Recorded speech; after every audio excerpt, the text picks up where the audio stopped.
am Dr. Tabitha, the Gutsy Gynecologist. I'm a triple board certified OBGYN and functional medicine physician. I've embraced the world of functional medicine and wellness through my own personal health journey, and I'm super excited to share my wisdom and unique perspective as it pertains to women's health. After caring for thousands of women, I've come to realize that your gut health determines your gyne health and your overall health. And it's a super gutsy thing for me to go against conventional gynecology practice to bring you the truth. No more Band-Aid medicine, ladies. We're talking root cause resolution on this show. So if you're struggling with hormone imbalance, weight gain, period issues, anxiety, insomnia, you name it, then you've come to the right place. And I want to be your gutsy gynecologist. So welcome. All right. So women have been asking me, what are food sensitivities? So I wanted to talk about this today because food sensitivities seem to be getting more and more common as the years go by. I remember as a kid, nobody had food allergies that I knew of. I think in college, I knew one person with a peanut allergy. And then when I was in medical school, peanut allergies became really common. And then milk allergies and gluten allergies and all of these things were starting to come to the surface, and more people were showing an intolerance to food. And so, that gets you thinking, like, why didn't it exist before and it exists now? So it very much has to do with how our food is manufactured in this country, how it's grown, how it's handled. So, when you talk about something like wheat with gluten in it, it has been so genetically modified that our body doesn't even recognize it anymore. And so our immune system thinks it's foreign and it often attacks. There are so many people who cannot tolerate gluten in this day and age. And so a lot of it has to do with, how that food is actually being grown and manufactured. But here's what's going on. So our immune system has different branches of it. I like to think of it like the military. Our IgE branch is our immediate reactionary hardcore branch. I like to think of it like the military. They come out guns a-blazing. If you are allergic to shrimp and you eat shrimp, your face is going to swell up, your throat's going to swell up, you're going to be in the ER in an hour or two, and you could die. That's an IgE reaction. It's immediate. It's usually life-threatening. It's obvious.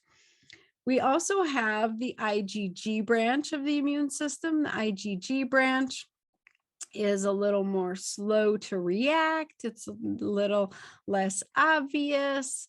And it causes a lot of annoying symptoms when it starts to respond to what it's seeing. And IgG, I like to think of that as more like the Navy. It's kind of stealth. It's, under wraps. You might not see that submarine down in the water, but it attacks. You just don't know where it came from.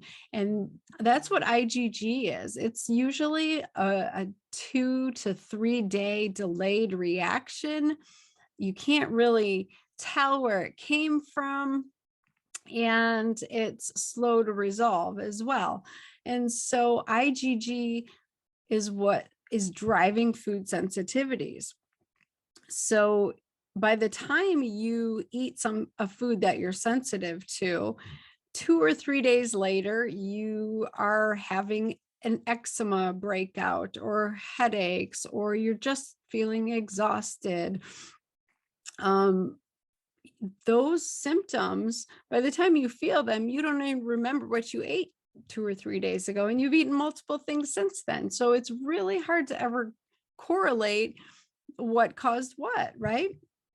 Then you have the immune system branch, your IgA branch. IgA, I like to think of like the army. It's the frontline guys.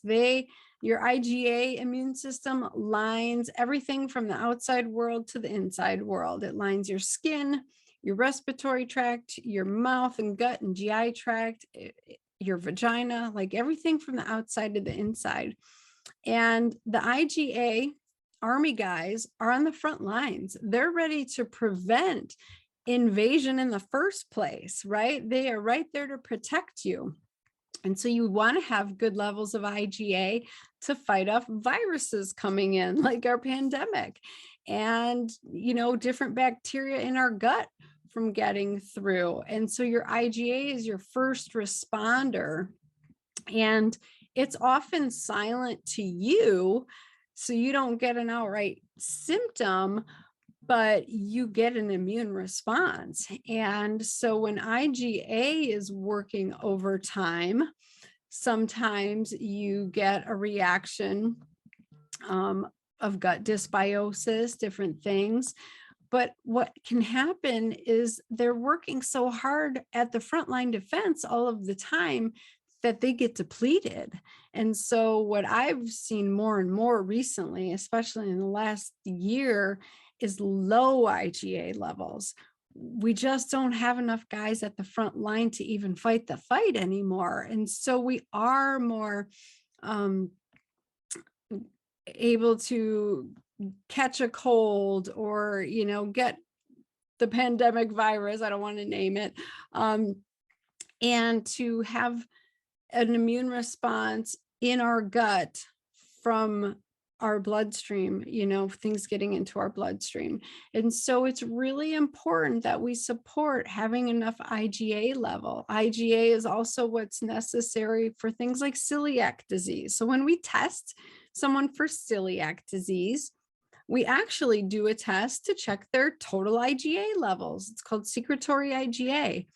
Because if their secretory IgA level is low, their test for celiac could be falsely low. So you could have celiac disease, but the test will become falsely negative because you don't even have the ability to build an immune response against that to show up as a positive test. I hope that makes sense. But what I want you to understand is that 70% of your immune system lines your gut. And so your immune system is really focused on preventing things from getting into your bloodstream through your intestinal tract, through your stomach and intestines, that it doesn't want inside of your body. So much is going on. That is where your immune system is working overtime. So it's really important to know, what am I putting in my gut? What am I exposing my immune system to that could potentially be pissing it off, triggering it, overactivating it? And so you can test these in different ways. And that's where a lot of controversy has come in, especially in the conventional medicine world, because they're very much disease focused, and it's very much, if you don't have an outright disease that requires treatment, it doesn't matter what's happening, underneath, what's smoldering, what else is happening. So you'll go to an allergist and they will test your IgE levels for that life-threatening thing that you require an epinephrine shot for to keep you alive.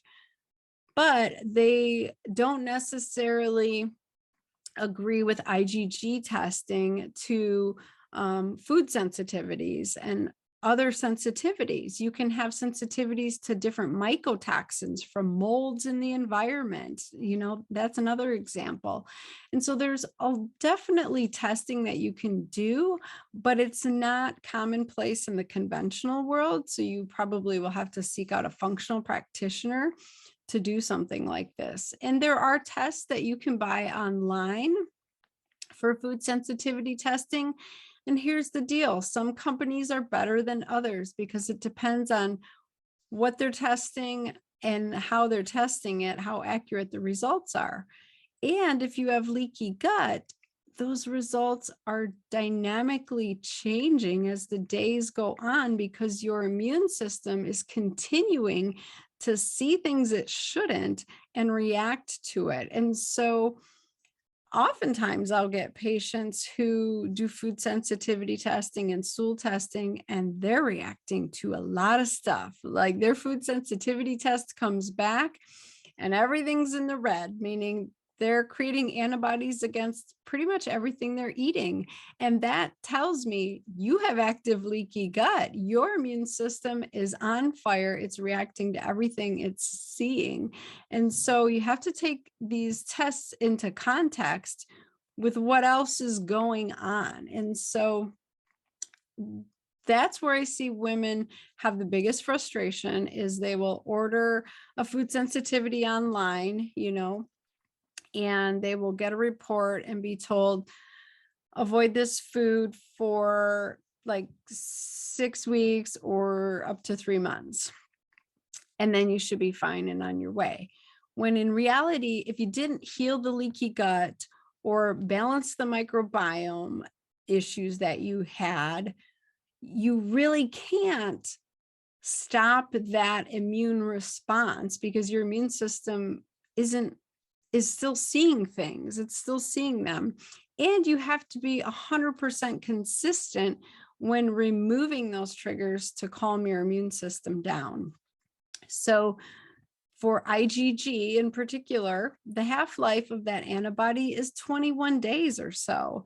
And that means if you eat something, just a little bit of it, but you eat it every 3 to 4 to 5 weeks, that's enough for your immune system to say, oh yeah, we don't like that guy. Let's make more antibodies and keep that inflammation cascade going. And so, people will say to me, oh, I only cheat on Sundays. I only eat gluten on Sundays. I only eat dairy on Sundays. I only eat the foods I'm reacting to once a month. Whatever it is, like it's enough to trigger that immune response and never resolve the issue. So you keep having those antibodies around, you keep pissing off your immune system and inflaming the process. And so where I see women have the greatest success is consistently removing those foods long enough for those antibody levels to go away. Because here's the thing, your immune system has memory. Your IgE branch has great memory, and you'll probably always be, deathly allergic to shellfish if you are, and peanuts or whatever.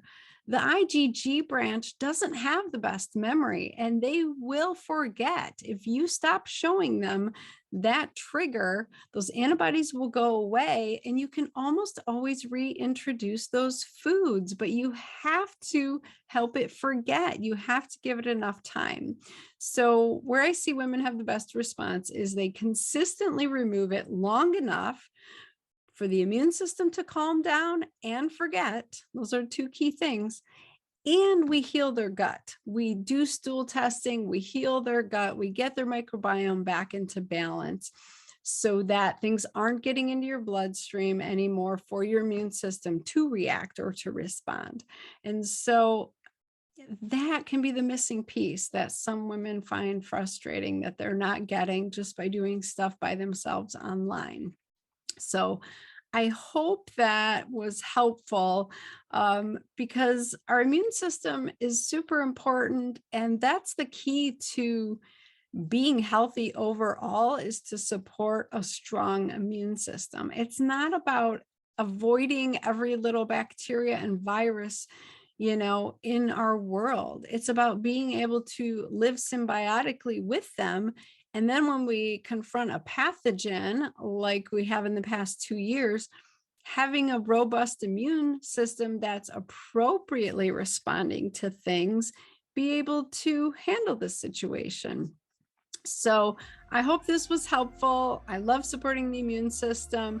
I love immunoglobulins. If you have ever done them, you will know that they really do support your immune system, calm it down, and get it back on track. So think about taking something like that.